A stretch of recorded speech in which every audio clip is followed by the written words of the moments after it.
dimineața! Dimineața! Suntem în apropiere de Cochabamba. Aseară am desfăcut ventilatorul, am identificat problema. Era doar un rulment, care vedem noi ce facem azi cu el. Dar pentru că încă suntem la altitudine, avem nevoie să fim oxigenați. Și ca să fim oxigenați, facem un mate. Chestia asta, păhărelul ăsta. Pui aici iarba mate, care conține mateină. E o buriană care se zice că îți dă un efect similar cafelei. Și peste asta mai fac, ca să am și un pic de aromă, iei o frunză de eucalipt, plin de eucalipt aici. O rupi așa frumos, o pui aici. Și pui eucalipt, boldo. Boldo e tot o plantă locală, un pic aromată. Și mentă. Iar bonus, pui și frunze de coca. Astea sunt frunzele de coca, seamănă cu dafenul. Și punem aici, în acest minunat păhărel. Paharul trebuie să fie plin cu iarbă. Iarbă de asta. Și după ce plin cu iarbă aici, avem acest pai special cu găurele, care te băga la fund. Aici.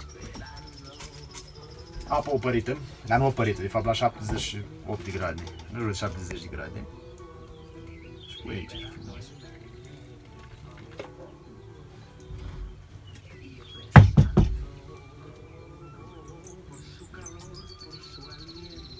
Pistezi un pic, bagi asta aici, după care stai și tragi din paia asta. Care e aromat bun. Și îți dă un pic de agitație, ca un Red Bull, să zic așa. Asta este portul local din Paraguay, Brazilia, adică un prosop. Da. Salutăm oameni din sat. Vedeți seama că ne știi toată lumea de aici, că am stat cocoțați între case, într-un cartier care se construiește. Multe case mai bune, să zic așa, și fără drum. Fix România. Facem.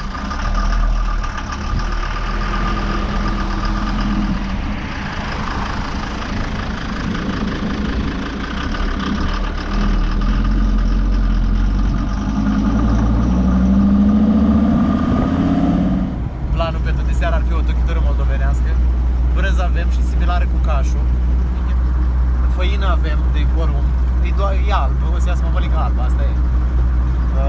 Ne mai trebuie doar niște cârnați și niște cărniță cu un pic de slăninuță. Micuți, ca să dea aroma. Ouă avem, plin de ouă în mașină.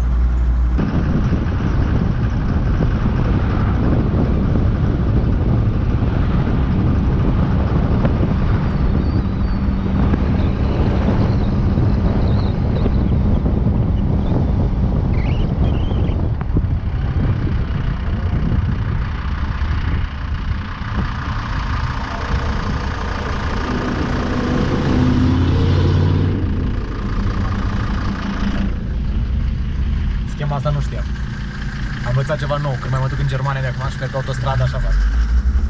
Zic, mai gheveau treaba aici, trebuia să merg, să întoarcă, dar atât timp cât merg, vincios.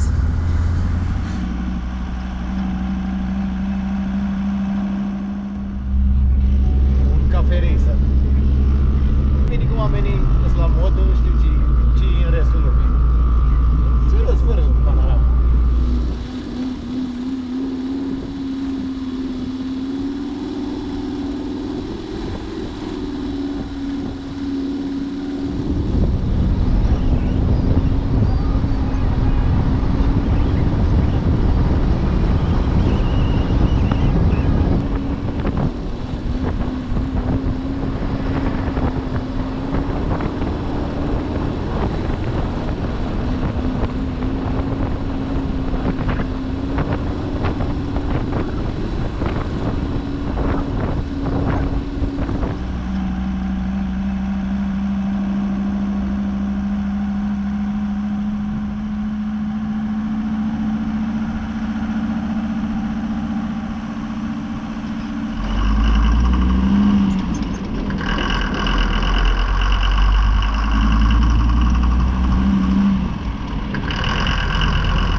Deci din tot atelierul ăsta nu poate să tai patroneturi.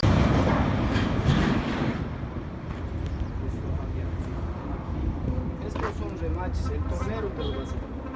Tornero, da. La tornero el no puede. ¿No puede? Hey. El tornero más. Tiene para cortar metal. Pero esto no va a cortar así. Entonces, ahorita lo que se tiene que hacer. Sí, pero con una pequeña yo puede. Es que los discos son Un disco usado. Puede cortar yo. no va a dar. No va a dar. ¿Cómo quieres cortar esto? Con disco pequeño, Pero, usado. ¿Qué parte? ¿Cómo? Aquí, solo la cabeza de la... No, aquí no, no. Eso. ¿Estos? Sí, ¿Así? sí, sí. Yo puedo cortar, pero necesito la... Claro. Con un disco usado.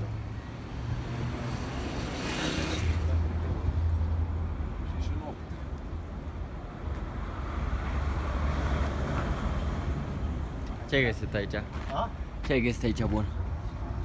Cred că asta e Dana 44, sincer. Un Ford F4000? Ford -i. Scrie aici. F-O-R. Cred că era un D.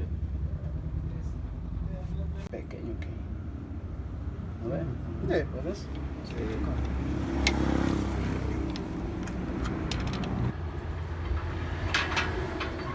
Sí.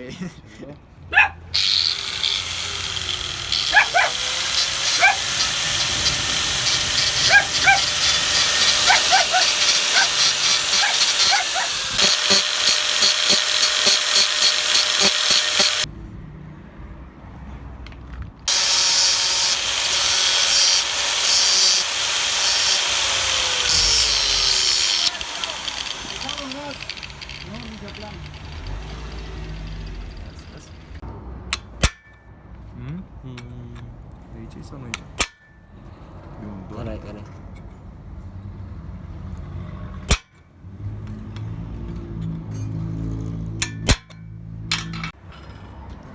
Văd domnul că suntem găști.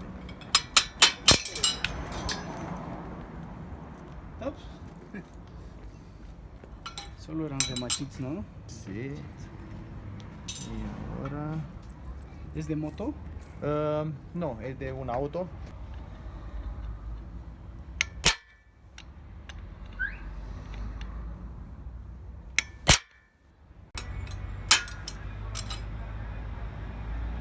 Am scos și pe numărul 2. Corect.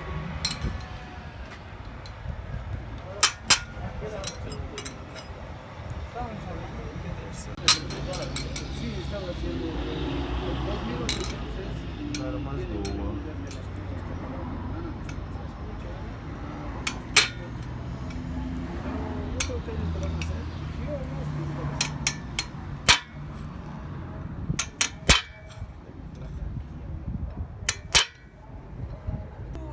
Nueva especie es este. 10 minute mai târziu, bineînțeles că am găsit un om mișto. Ne-a dat scule, am făcut treaba imediat, 5 minute, nou lux. Acum suntem în căutarea rumentului. Mâncăm ceva, vizităm ceva și de seară se pune mediatorul din nou. Să zboare, să merg 300, să iei motorul rece.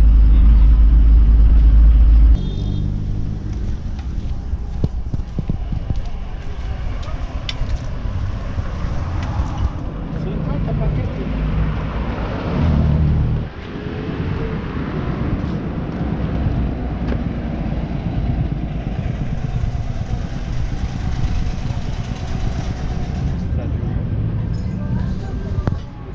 Și povestesc ceva. Nu am găsit încă rumentul, dar am să mâncăm ceva.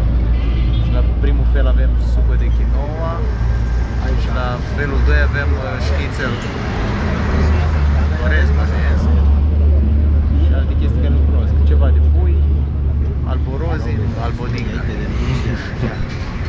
tomatila de pollo, ceva, cred că mâncărică de pui cu roșii. Saice, nu știu ce e asta, lenteja, cred că e minte. Vedem noi. Bine că e mâncare.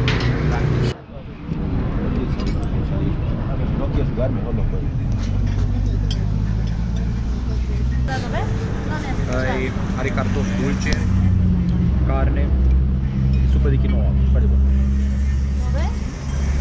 Și aici e iute. Am primit în meniu și un sirop de scorțișoară, are gust predominant. Chiar interesant. Nu am venit niciodată în cap să fac suc de scorțișoară. E bun. Băiatul care mânca lângă noi, am început să vorbim, mi-a explicat problema și s-a dus el să întrebe de rulment. Mă înțelege mai bine decât noi. Sper de treabă. E ciudat că în Bolivia, și prima dată... Segunditos. Sí, sí, sí. Sí, sí. Hay milanesa de carne, tomata de pollo, salsa, lenteja, majadito de pollo y albóndiga. Milaneza, nu, milaneza de carne. ¿Qué más? Sí, también. Deci, revenim. E ciudat că în Bolivia sunt cei mai circumspecți oameni până acolo. Adică se uită așa ciudat la tine, dar odată ce începi să vorbești cu ei, se schimbă instant, zâmbesc, sunt super comunicativi. Au așa ca o reținere inițială, după super de treabă. Și se vede că e o țară care e obișnuitoare cu călătoriște. Și poliția e mai relaxată. Până acum n-au niciun eveniment cu poliția. Ne oprea la punctul de control de proprie inițiativă și oamenii se uitau și făceau semn.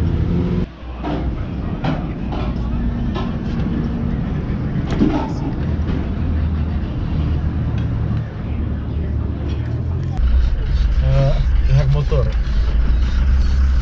Gata cu masa. N-am găsit rulment aici în cartier. Dar un domn drăguț ne-a indicat unde este casa de los rulmentos.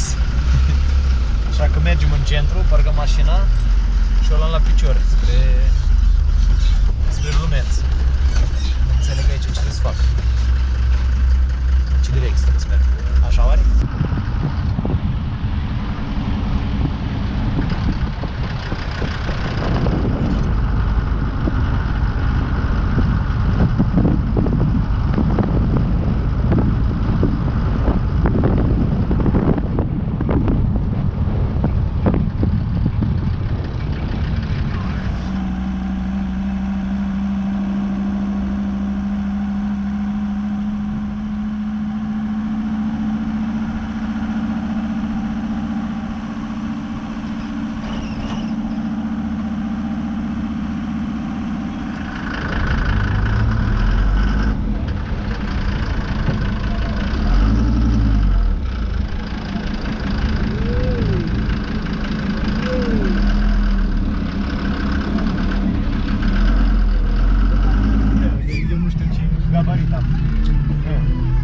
Era umbrela și omul s-a uitat așa la umbrelă.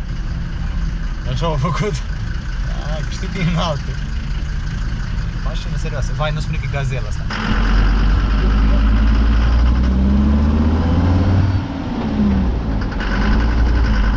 Am observat că în Bolivia au mașini rusești. Dubios. Și biciclete am văzut. Și biciclete rusești, da. Au Niva, Gazel. Reușit din mașini. Eu îmi permit să zic că eu sunt un gunoi de mașină.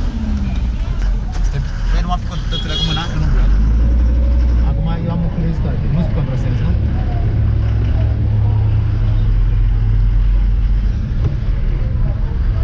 Nu-ți contrasens.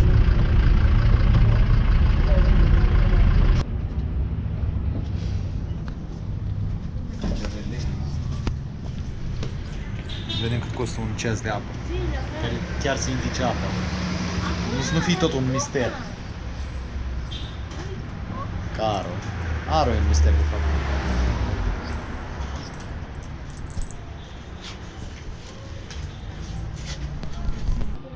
Sì, temperatura per uno di otro filo elettrico.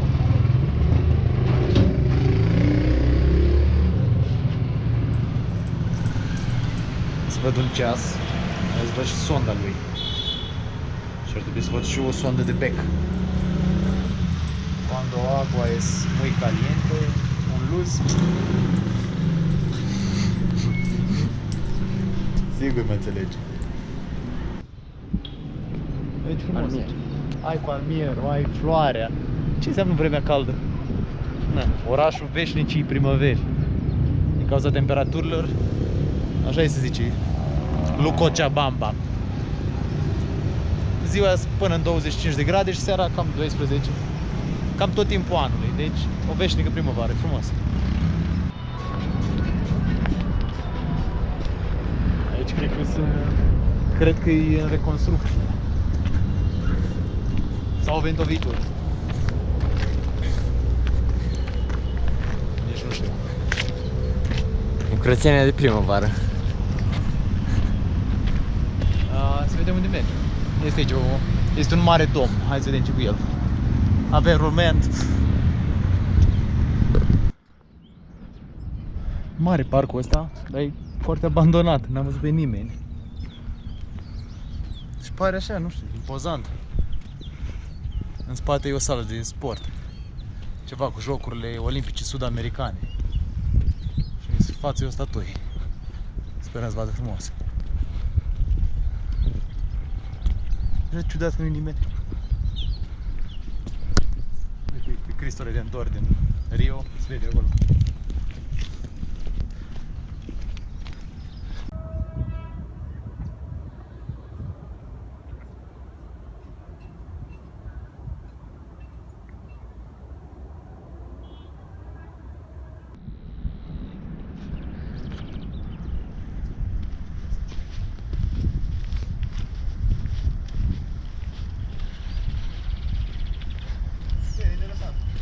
Cred că telecabina îți duce acolo, oare?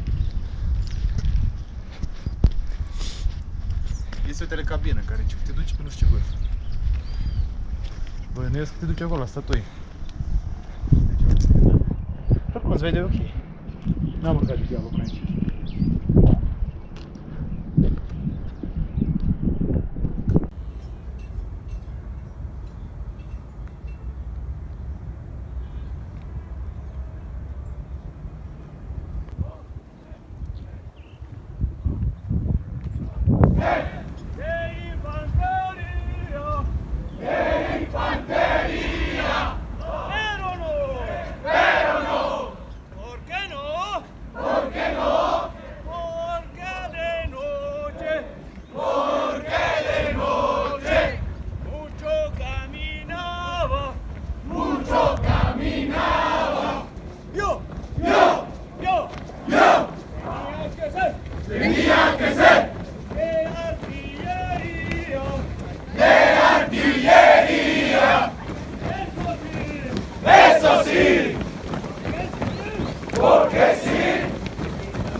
Mă simt ca un boschetar aristocrat.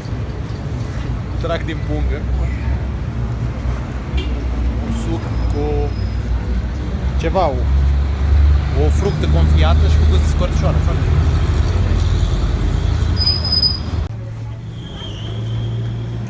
Mă simt ca un copil în tabără. Mănânc cocoș și beau suc la pungă. Îmi place, serios. Sucul la pungă îmi dă senzație de libertate. Peste drum avem niște băieți arestați. Au cătuși la mâini și poliția îi plimbi în oraș. Probabil îi duce la secție. Și dacă tot s-a arestat, fac o leagă de mișcare, doar nu au taxi. După profil par hoți.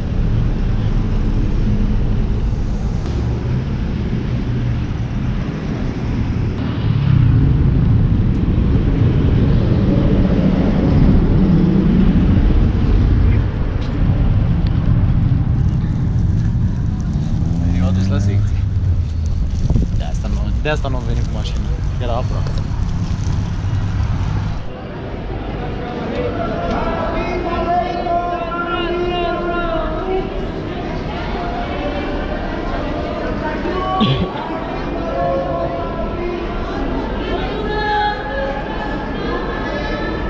Încotro? La bancomat. Suntem în autogară. Cochabamba. Avem și jucării, mașinuțe, păcănele, automate de bani, tot.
Găsiți stau față de noi. Aici e impozitație, coboară toți, plătesc toată strada asta.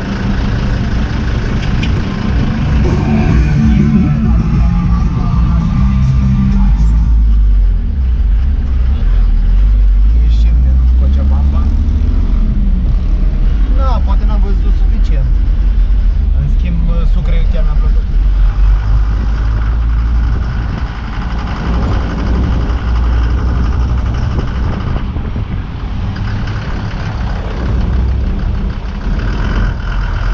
Cele mai nesincronizate semafoare ever. Deci ai un semafor la fiecare quartal, câte un semafor și toate ori 20, ori de 30 secunde maxim. Și nu sunt total decalibrate, mergi un pic, se oprește. Nu observa nimeni?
tandru ca pe o vioară.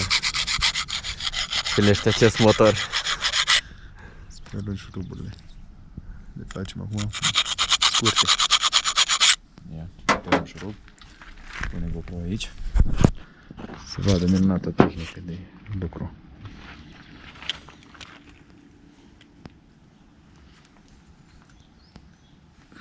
Ok. Așa, ține cam o Nu știu unde se duc, nu le mai aud. Serios.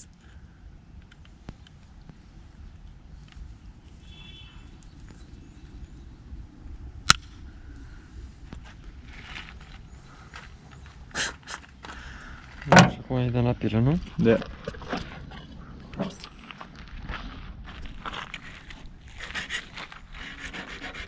Față Cochabamba. Acolo e un mare munte.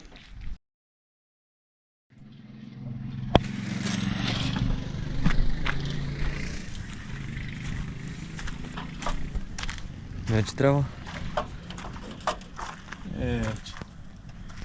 Ai dus șubența?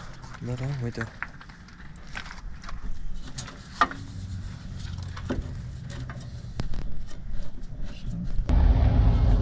Nu mai vezi, da? Rumentul nou. Bun. Gata.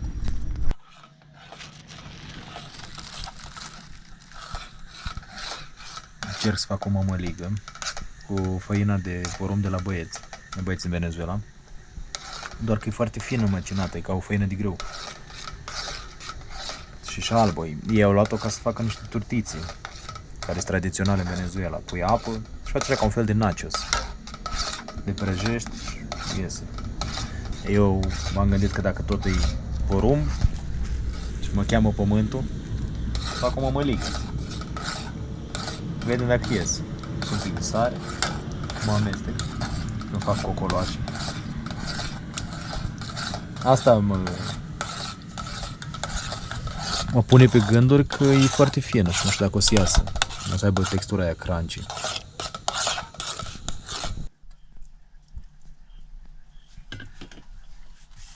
Măligă e un pic ciudată, pentru că era foarte fină macinată. În schimb, cărnațul e foarte bun. Bine la gust și mămăligă e chiar e bună la gust. Doar că e textura ciudată.